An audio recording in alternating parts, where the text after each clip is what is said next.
with Morning, me. good afternoon, good evening. Those of you on TikTok, YouTube, and Facebook platforms. Yes, we're walking in the book of Jubilees, chapter 29. Now, let us pray. O most holy Creator, we thank you for all that you've done. We thank you for your mercy, and we thank you for your favor.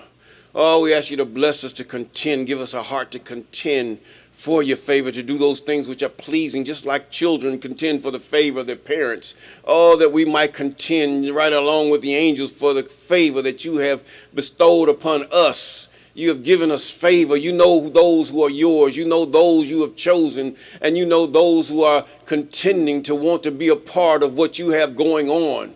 Yes, there are many fakes. There are many fathoms. There are many people that are trying to do things and do it in a carnal way. But oh, we seek those things that you have prescribed for us, even your laws, statutes, commandments, and ordinances, that we might even please you. For you have set it forth, and there is no withdrawal of those things. Excuse me. And we ask you to deal with our minds and our hearts, that we might see and stand strong against our enemies, that and those who come against us, that whether we live or die, we belong to you, and that you will redeem us in that time. Yes, even as the souls that are under the altar, as they begin to cry out to you in the prayers that have come for the blood that they have shed of our ancestors. And if our blood is shed, our blood will cry unto you too, that it might be not well for the Gentiles or those who have shedded the blood and have not paid the price. Yes, and we thank you for all that you've done. Yes, we give you the glory and the praise. We ask you to deal with our children and our relatives and all those things, that they might understand and know you, that there is no one beside you. You are God alone. Yes, that you are he that liveth forever and ever. And with that, we say, deliver me from the hands of evil spirits who have sway over the thoughts of men's hearts, and let them not lead me astray from thee, my God. Establish thou me and my seed forever, that we go not astray, henceforth and forevermore. Jubilees chapter 14 and verse 20, a prayer of Abraham. You have so many people that are deceived these days. Even those that were made a people in 1948 that deceived themselves to whom they are, have spent, the people around them and everything have spent trillions, uncountless dollars to try to pump all this up and make it seem as though these are the chosen. This is only for men. This is not for God. You can't fool God. I'm sorry. You cannot fool God. God knows those who are his. He knows, the Creator knows those who he had chose through Abraham, Isaac. Then he went to Jacob, even a Kobe, because the J wasn't there. And all the seed and the 12 that he had by his different wives. Yes, you cannot deceive God. How foolish can you be? Those of you that are major players in this whole thing, with all kind of bombs and nukes and armies, and your weapons are nothing. Just like before Gideon, God can cause you to be turned against each other. And this is what is happening. They're turned against each other. They just look a little different. They just turned against each other. For the land that they are in had been stolen. I don't say a thief. There's no honor among thieves. You might say, oh, what is he talking about? Yes, I'm talking about that, just as you think it. There's no honor among thieves. That land belonged to the hooder. That land was a part of the hooder, as you call them. And many have come to steal it. But the fact is, God will have vengeance upon all. He's doing it now. Don't feel glad for them and don't feel sorry. Many of you are going feeling sorry and glad for them over in that area. Do not. God is correct. He's enacting judgment. He's enacting judgment over in that area. Although that's where I doubt it very much if that's Israel. That's not Israel. I'm not talking against the people, but the land of Israel itself. That's not it. Why God going to take those as the sand of the sea and give them a little tiny plot in the earth? That's a cheap God, ain't he? Now, let's look at it this way. Verse 19, and Issachar went up from the well of Oath and dwelt in the tower of Abram, his father, on the mountains of Hebron. And hither Jacob sent all that he did send to his father and his mother from time to time as they needed, and they blessed Jacob with all their heart and with all their soul. Yes, there was this man was like the ideal son that any father and mother could have. Ideal. Here they are at the age of retirement, and many, they probably cannot even, function as they should. But their son comes by and says, what do you need, Dad? What do you need, Dad? What do you and Mama need? Tell me. I'm going to give you this. I'm going to give you that. If you need something, let me do it. I'll send my servants. They'll come take care of you. See, we lose that in our family. See, I told you before that many of us have been deceived. When you can divide the families, you can divide the nation. You can divide the people. And this is what is going on. Yes. This is when you have sons and daughters and all this stuff, it's time for you, old man. I had to learn something. You have to really try to gather them together and teach them the ways of God from babies. Else the world will take them and grasp them. And then tell them you are this and that and discourage them in many ways. And next thing you know, everything is all set apart. The son is against the father and the father against the son and the daughter the mother. And it's all chaos in the family. This is where Satan begins at. And many of you can attest that Satan have attacked your families. Satan have divided your families. Those children that come from your loins, those children that come from your womb. He divided, and he's taken them, and he made them walk out of their gender and to hate even the very name of the Most High. Now we're in chapter 30, verse 1. And in the first year of the 6th week, he went up to Salem, to east of Shechem, in peace in the 4th month. And there they carried off Dinah, the daughter of Jacob, into the house of Shechem, the son of Hamor, the Hivite, the prince of the land, and he lay with her and defiled her. He molested her. He was a child molester. And she was a little girl, a child of 12 years. This is what the angel has more, this angel of presence. He doesn't say his name. But this ain't, no, it's not Gabriel.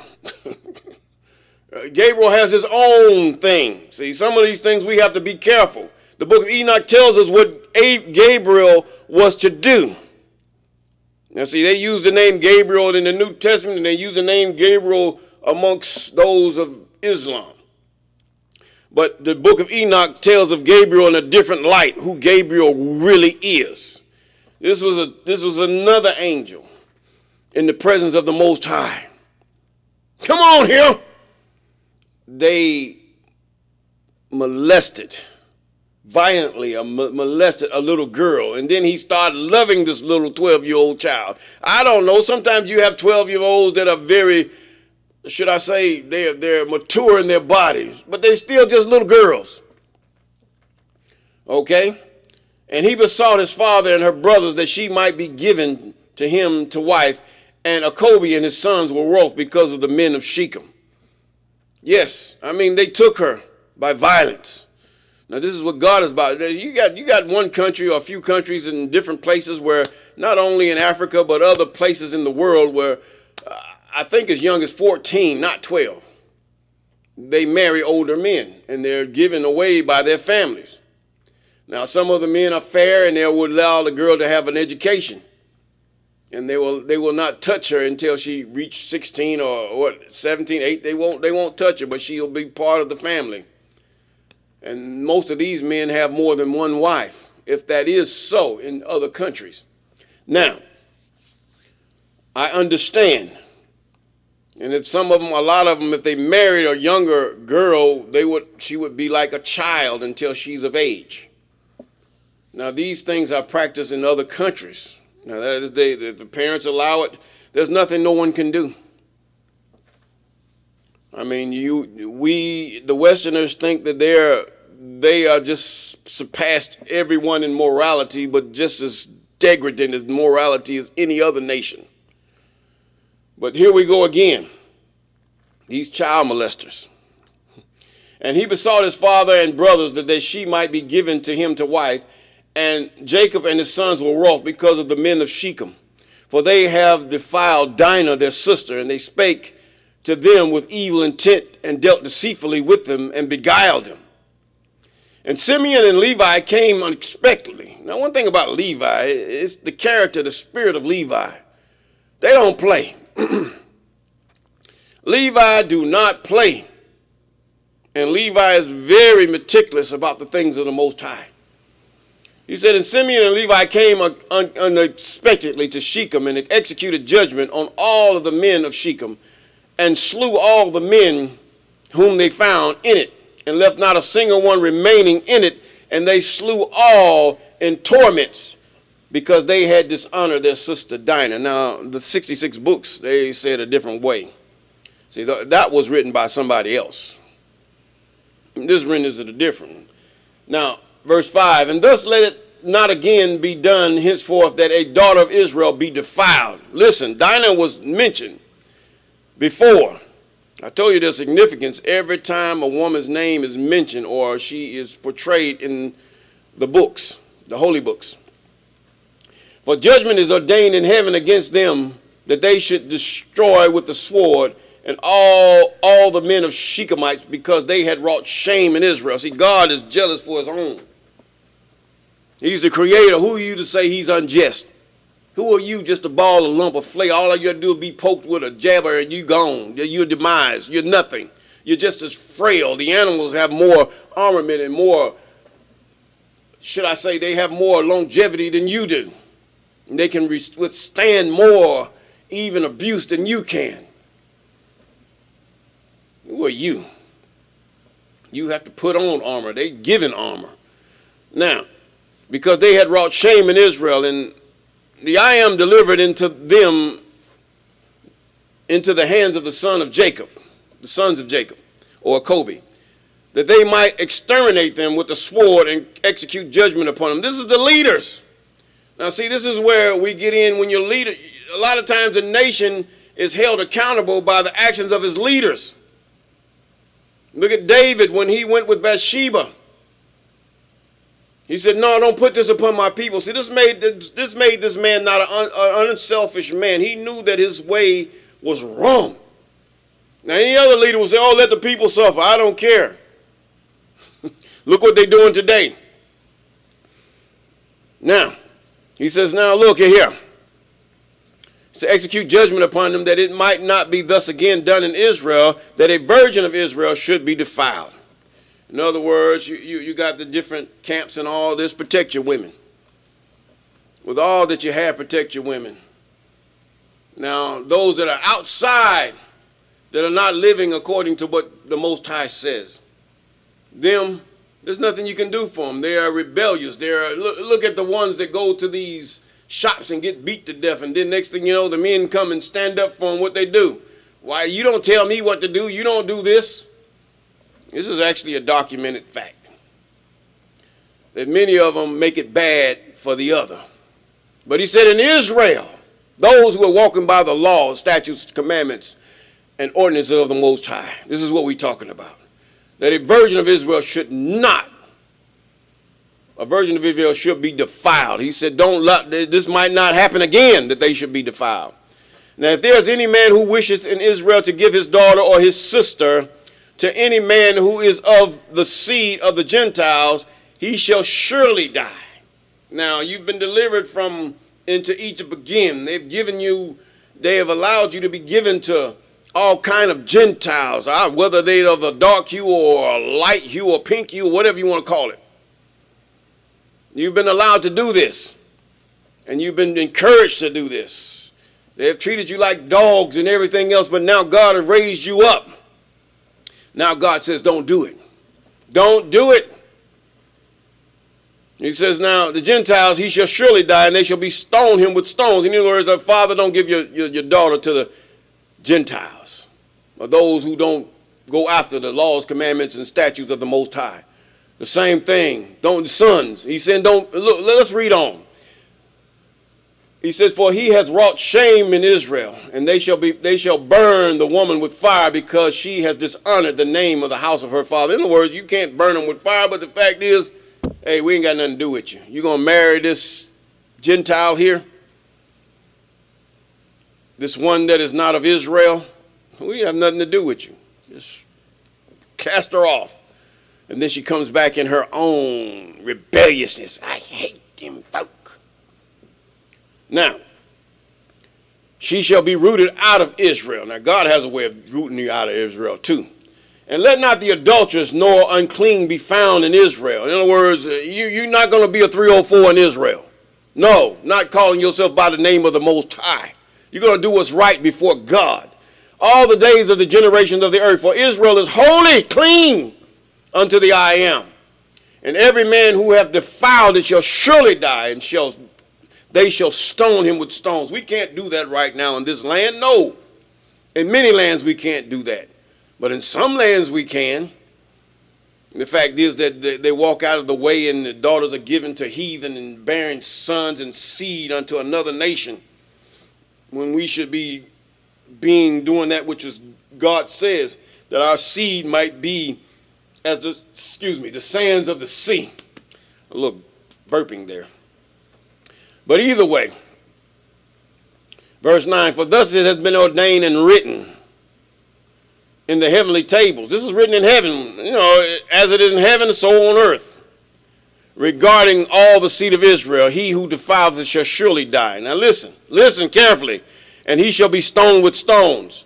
Verse 10, and to this law, there's a law here. This is a law. There is no limit of days and no remission nor any atonement. But the man who has defiled his daughter shall be rooted out in the midst of all Israel, because he hath given his seed unto Molech.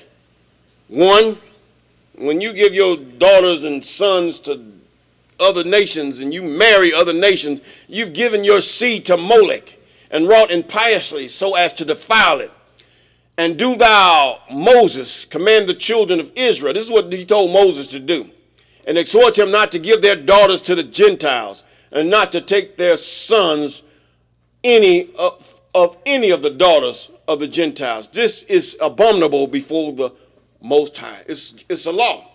Now some of you are justified in why. It's not being racist. It's not none of that. God said, don't marry them. If they're not Israel, don't marry them. It's best for you to stay alone. Look at Jacob. Jacob stayed a virgin for 63 years of his life until he was ready to marry, from what I read. 63 years. But today the devils will tell you that, oh, this is not to be. And let me finish that. And do thou, Moses, command the children of Israel, exhort them not to give their daughters to the Gentiles, and not to take for their sons of any of the daughters of the Gentiles, for this is abominable before the I am. This is why they invented Jesus. This is why they invented all these other religions and dogmas and all these false doctrines. Because God says, I have chosen you, Jacob. Now you're going to do this or you're going to die. Not in this life, maybe, but surely there is a place, according to the book of Enoch, for those who transgress the law. And with that, I'm going to say, peace. No